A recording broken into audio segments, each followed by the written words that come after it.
18 अप्रैल 1912 America के New York में रात के 9:30 बजे घनघोर बारिश में करीब 40,000 लोग दिल थामे हुए किसी का इंतजार कर रहे थे।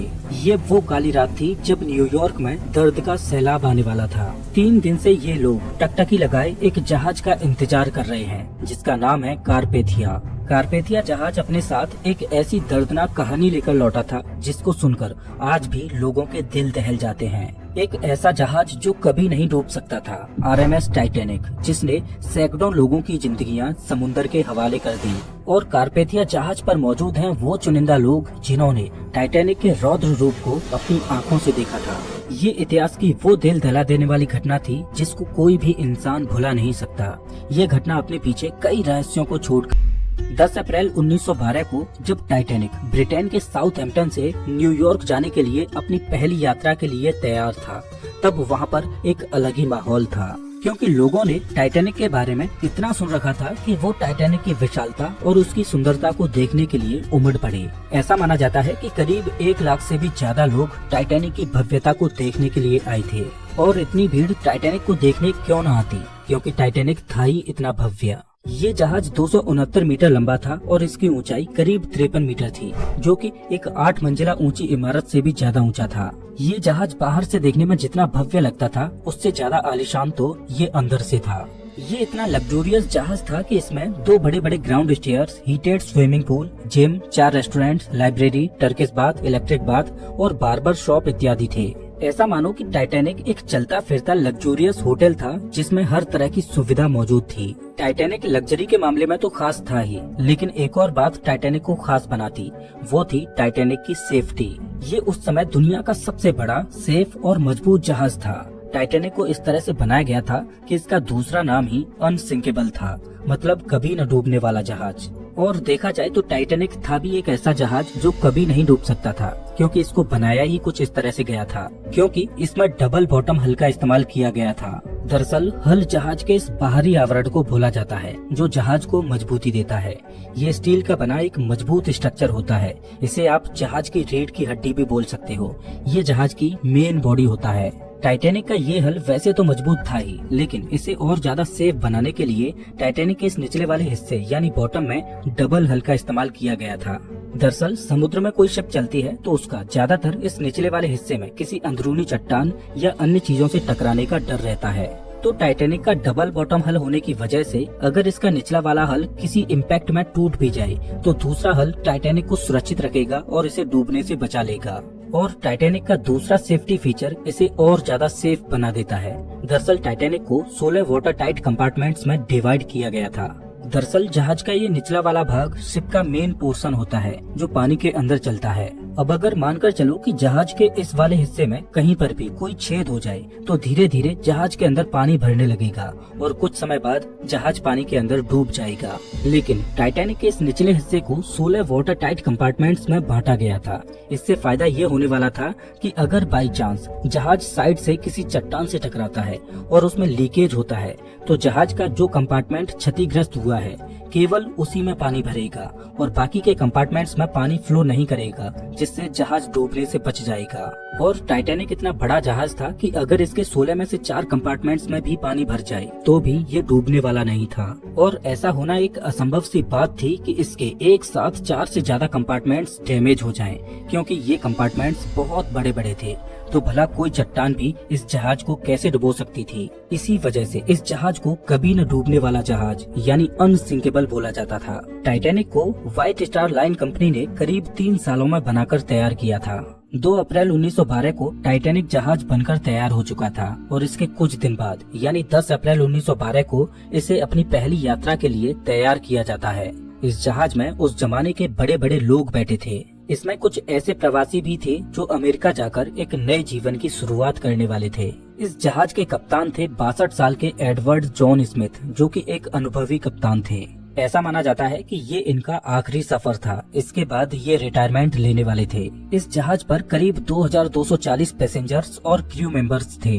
वैसे तो साउथहैम्पटन से न्यूयॉर्क पहुंचने में 7 से 8 दिनों का समय लगता था, लेकिन टाइटैनिक उस जमाने का सबसे तेज चलने वाला जहाज था, तो व्हाइट स्टार लाइन कंपनी चाहती थी कि ये जहाज 6 दिनों में न्यूयॉर्क पहुंचे और लोग टाइटैनिक की भव्यता के साथ साथ इसकी रफ्तार को भी जाने। इस वजह से कंपनी की ओर से टाइटैनिक के कैप्टन स्मिथ को जहाज को फुल स्पीड से चलाने के इंस्ट्रक्शंस मिले हुए थे। टाइटैनिक को बने हुए अभी ज्यादा समय नहीं हुआ था और न ही टाइटैनिक के सेफ्टी टेस्ट और ट्रायल्स हुए थे, लेकिन फिर भी टाइटैनिक को एक लंबी यात्रा के लिए तैयार किया जा रहा था और इसका एक बहुत बड़ा कारण था।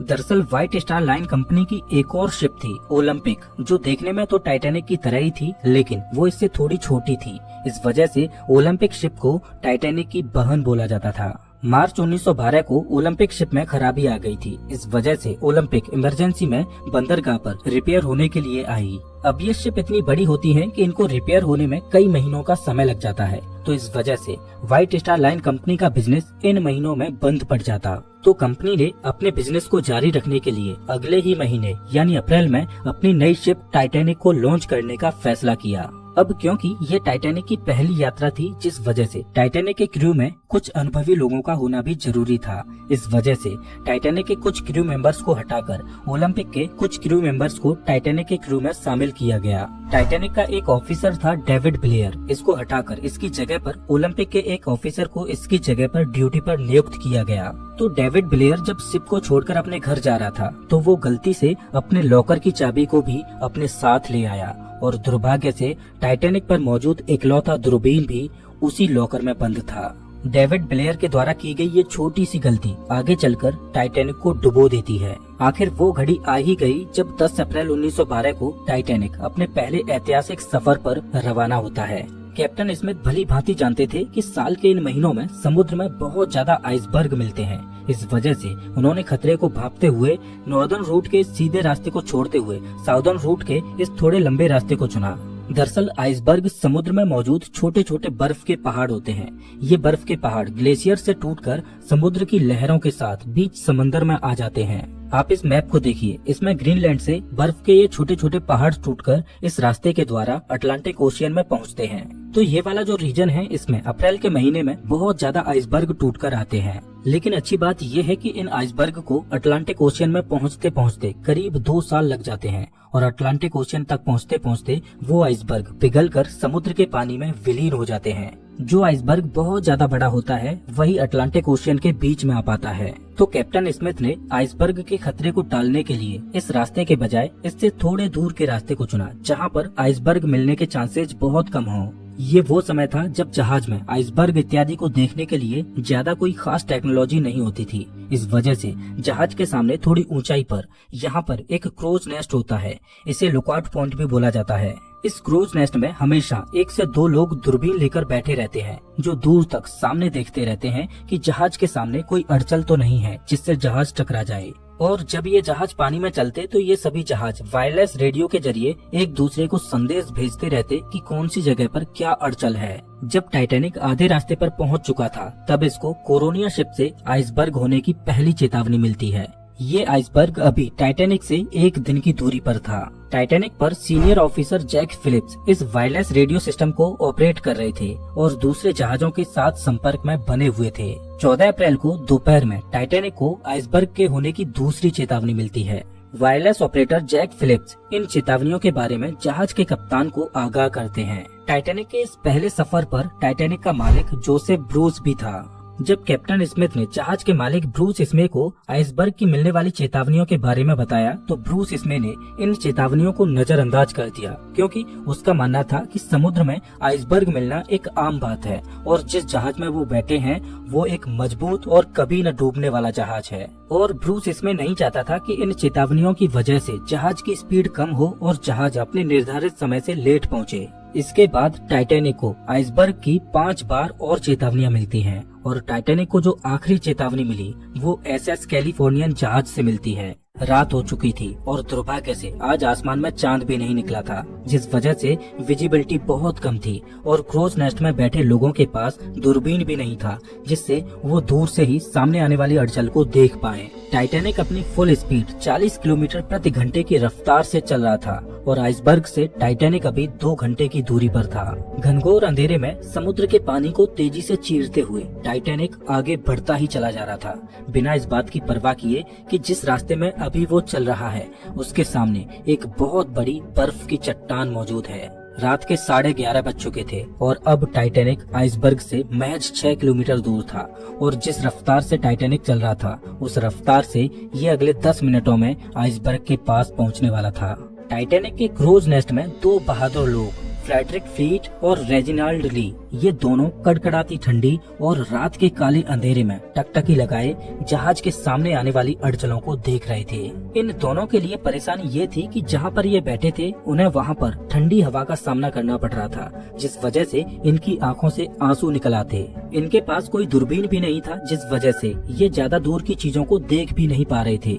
कम रोशनी में आंखों से ज्यादा दूर मौजूद चीजों को देख पाना संभव नहीं था। रात के 11:39 पर क्रोज नेस्ट में बैठे फ्रेडरिक फ्लीट को दिखाई देता है कि सामने एक आइसबर्ग है। उसने बिना देर किए जल्दी से 3 बार घंटी को बजाया और तुरंत ब्रिज पर मौजूद ऑफिसर्स को फोन करता है और बताता है कि सामने आइसबर्ग है, जल्दी से जहाज को लेफ्ट साइड में मोड़ो। ब्रिज पर मौजूद फर्स्ट ऑफिसर विलियम ने जैसे ही इस चेतावनी को सुना, उसने तुरंत एक्शन लेते हुए जहाज को रोकने के लिए फुल स्पीड में रिवर्स में इंजन को चालू कर दिया और जहाज को तेजी से लेफ्ट साइड में मोड़ने लगा।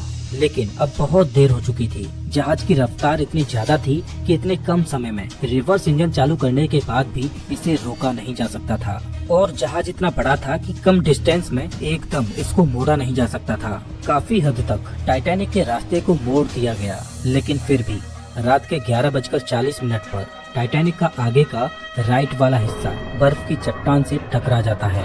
ये टकराव इतने जोर से हुआ कि जहाज पर मौजूद सभी यात्रियों को इसने हिलाकर रख दिया। दुर्भाग्य से टाइटैनिक का डबल बॉटम हल किसी काम नहीं आया, क्योंकि आइसबर्ग से ये इम्पैक्ट जहाज के साइड में हुआ था, जहां पर सिंगल लेयर ही लगी थी। जब कैप्टन स्मिथ ने नुकसान की जांच पड़ताल की और जहाज में हुए नुकसान को देखा तो पता चला कि जहाज के 6 कंपार्टमेंट्स डैमेज हो चुके हैं और उनमें तेजी से पानी भरता जा रहा है। ये देखकर कैप्टन स्मिथ शॉक हो जाते हैं, क्योंकि जहाज केवल 4 कंपार्टमेंट्स के भरने तक ही तैर सकता था, लेकिन 6 कंपार्टमेंट्स में पानी भरने का मतलब था कि जिस जहाज को अभी तक अनसिंकेबल बोला जा रहा था वो अब डूब जाएगा। टकराव को अब तक 20 मिनट गुजर चुके थे और रात के 12 बजे कैप्टन स्मिथ ने क्रू को डिस्ट्रेस सिग्नल भेजने के लिए कहा, ताकि आसपास मौजूद कोई जहाज उन्हें बचाने के लिए आ जाए। और वायरलेस ऑपरेटर जैक फिलिप्स लगातार डिस्ट्रेस सिग्नल भेजने में जुट गए, लेकिन दुर्भाग्यवश आसपास कोई भी जहाज ऐसा नहीं था जो टाइटैनिक द्वारा भेजे जा रहे डिस्ट्रेस सिग्नल्स को पकड़ पाए।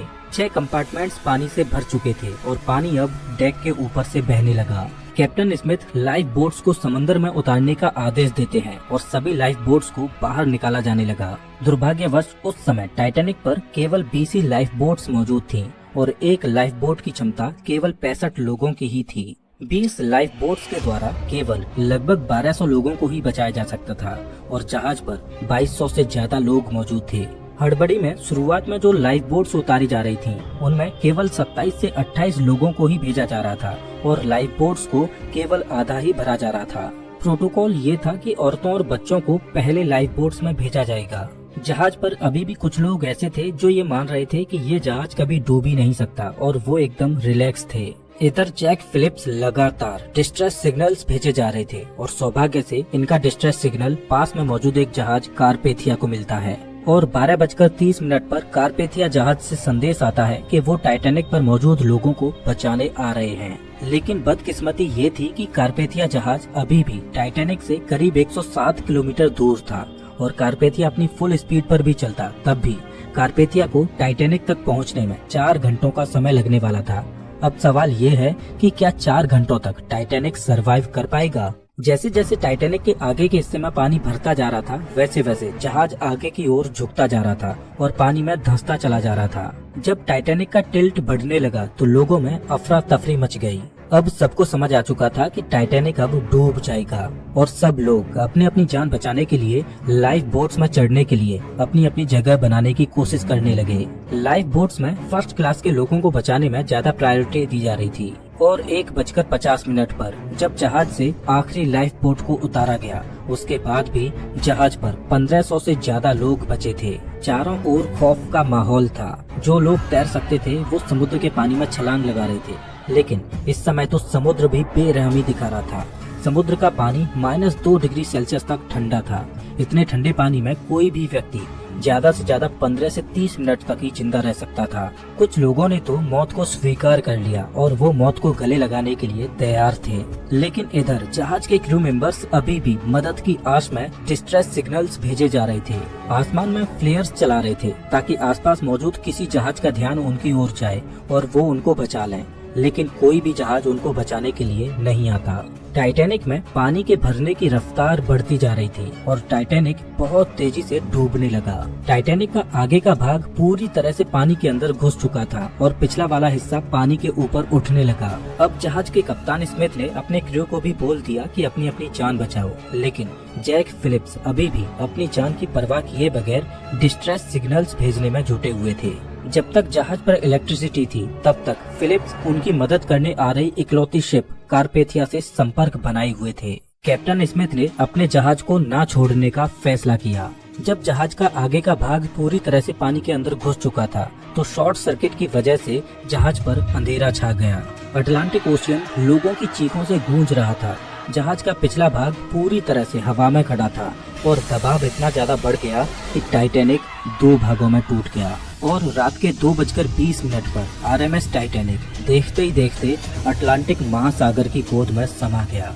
कभी न डूबने वाला जहाज महज 2 घंटे 40 मिनट में समुद्र की गहराई में चला गया। जो 1500 से ज्यादा लोग इस पर सवार थे, उनमें से कुछ इसके साथ डूब गए और कुछ को समुद्र के ठंडे पानी ने मार डाला। कैप्टन स्मिथ अंत तक अपने जहाज पर ही डटे रहे। टाइटैनिक के डूबने के करीब 2 घंटों के बाद अगले दिन की सुबह में कारपेथिया जहाज बचे हुए लोगों को रेस्क्यू करने के लिए पहुंचता है और केवल 706 लोग ही इस हादसे में जिंदा बचे थे। 3 दिनों के बाद 18 अप्रैल 1912 को रात के 9:30 बजे कारपेथिया न्यूयॉर्क में पहुंचा, जहां पर 40,000 लोग तेज बारिश में कारपेथिया का इंतजार कर रहे थे। इस हादसे के बाद कई ऐसे सवाल खड़े हुए जिनका जवाब आज भी लोग खोज रहे हैं, लेकिन जब इसकी इन्वेस्टिगेशन की गई तो एक चौंकाने वाली बात सामने आई। जब टाइटैनिक डूबा था तब उस पर मौजूद हर एक व्यक्ति को बचाया जा सकता था, क्योंकि टाइटैनिक से महज 37 किलोमीटर दूर एक और जहाज मौजूद था जो समय पर आकर मदद कर सकता था। ये वही SS कैलिफोर्नियन जहाज था जिसने आखिरी बार टाइटैनिक को आइसबर्ग की चेतावनी भेजी थी। लेकिन ऐसी क्या वजह थी कि SS कैलिफोर्नियन जहाज टाइटैनिक की मदद करने के लिए नहीं गया, जबकि उन्हें होराइजन में आसमान में छोड़ी जाने वाली फ्लेयर्स भी दिखाई दे रही थी। तो इन्वेस्टिगेशन में पता चला कि समुद्र में आइसबर्ग के खतरों को देखते हुए कैलिफोर्नियन जहाज ने रात में आगे न बढ़ने का फैसला किया और उन्होंने रात में अपने वायरलेस रेडियो को भी बंद कर दिया था, जिससे उनको टाइटैनिक का कोई भी डिस्ट्रेस सिग्नल रिसीव ही नहीं हो पाया। जब SS कैलिफोर्नियन के क्रू ने टाइटैनिक से उड़ने वाले रॉकेट्स और फ्लेयर्स को देखा तो उन्होंने कैलिफोर्नियन के कप्तान स्टैनली लॉर्ड को इस बात की जानकारी भी दी। स्टैनली लॉर्ड ने अपने क्रू को मोर्स लैंप से टाइटैनिक को संकेत भेजने को कहा और SS कैलिफोर्नियन का क्रू मोर्स लैंप से टाइटैनिक को सिग्नल भेजता रहा, लेकिन शायद टाइटैनिक पर इतनी हड़बड़ी मची हुई थी कि किसी ने SS कैलिफोर्नियन से आ रहे मोर्स सिग्नल को नहीं देखा। दरअसल उस समय इस तरह की लैंप से डैशेज और डॉट्स के द्वारा एक दूसरे जहाज से संपर्क करने के लिए मोर्स कोड का इस्तेमाल किया जाता था। काश कैलिफोर्नियन जहाज का रेडियो ऑन होता तो शायद उस दुर्घटना में इतनी जानें ना जाती। टाइटैनिक के इस हादसे को हुए साल दर साल गुजरती जा रही थी, लेकिन एक सवाल जो लोगों को परेशान किए जा रहा था कि आखिर वो जहाज जिसे कभी न डूबने वाला जहाज बोला जाता था, वो कैसे डूब गया। इस सवाल का जवाब तभी मिल सकता था जब टाइटैनिक जहाज का मलबा मिले। खूब सारी खोजबीन की, लेकिन अटलांटिक महासागर ने टाइटैनिक को अपनी गोद में ऐसे छुपा रखा था कि उसका मलबा किसी को मिल ही नहीं रहा था। RMS टाइटैनिक के मलबे को समुद्र की गहराइयों में ढूंढते ढूंढते 70 सालों से भी ज्यादा का समय गुजर चुका था। तब जाकर सितंबर 1985 में पहली बार टाइटैनिक के मलबे की झलक देखने को मिली। अमेरिकन ओशियनोग्राफर रॉबर्ट बेलार्ड वो व्यक्ति थे जिन्होंने टाइटैनिक के मलबे को खोज निकाला था। और जब से टाइटैनिक का मलबा मिला है तब से लेकर आज तक इस पर कई बार खोजबीन होती रही है। लेकिन टाइटैनिक के मलबे पर की गई शोधों ने इस बात की गुत्थी को सुलझा दिया कि ये अनसिंकेबल जहाज आखिर क्यों और कैसे डूबा। ओशियनोग्राफर्स के होश उड़ गए जब उन्होंने टाइटैनिक के मलबे को देखा, क्योंकि टाइटैनिक समुद्र के बॉटम में 2 हिस्सों में टूटा पड़ा है। जहाज का आगे का हिस्सा बहुत ही अच्छी कंडीशन में है, लेकिन पिछला वाला हिस्सा इतनी बुरी कंडीशन में है कि उसको देखकर ऐसा लगता है कि ये टाइटैनिक का दूसरा भाग है ही नहीं। और पिछला वाला हिस्सा फ्रंट वाले हिस्से से करीब 2000 फीट की दूरी पर है। काफी खोजबीन के बाद पता चला कि जब टाइटैनिक को बनाया गया था तब इसमें टाइटैनिक के हल को मजबूती देने के लिए जो रिवेट्स लगाई गई थी वो स्टील की नहीं बल्कि कास्ट आयरन की थी। यहाँ पर कंपनी ने जहाज को बनाते हुए कॉस्ट कटिंग करने की कोशिश की।